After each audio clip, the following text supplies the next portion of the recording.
दिवाळी आलेली आहे, दुकानांनी माल भरून ठेवलेला आहे, लोकांनी बँक बॅलन्स भरून ठेवलेला आहे. पण एक लक्षात घ्या, दिवाळी आली आहे म्हणून शॉपिंग करताय का खरंच गरज आहे म्हणून शॉपिंग करताय? मागच्या वर्षीचा कुर्ता आठवा दिवाळीला घेतलेला, तो कुर्ता एकदा काढा, तो स्वच्छ धुवा, ड्राय क्लिनिंगला द्या, घेऊन घालून पहा. जर तो तुम्हाला बसत असेल तर तशाच पद्धतीचा किंवा कुर्ताच घेण्याची यावर्षी गरज नाहीये, त्यामध्ये पैसे वेस्ट करू नका. दुसरी गोष्ट, जी कपडे आपल्याला वर्षभर आपण वापरू शकतो अशा पद्धतीचं काहीतरी खरेदी करा.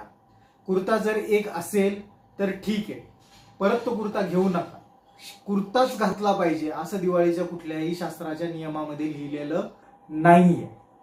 विनाकारण चुकीच्या गोष्टींवर परत परत पैसे खर्च करू नका. फक्त दिवाळीला नवीन घेतलं पाहिजे काहीतरी आणि ते पारंपरिक असलं पाहिजे अशा हेतूने दिवाळीची खरेदी करू नका. थोडासा प्रॅक्टिकल विचार करा. जर कुर्ता मागच्या वर्षीचा असेल तर तो घाला. आत्ताची बघितलेली रील 10 मिनिटांनी आठवत नाही. तुमचा मागच्या वर्षीचा कुर्ता कोणालाही नाही आठवणार आहे. काही काळजी करू नका. बिंदास घाला, कॉन्फिडंटली घाला.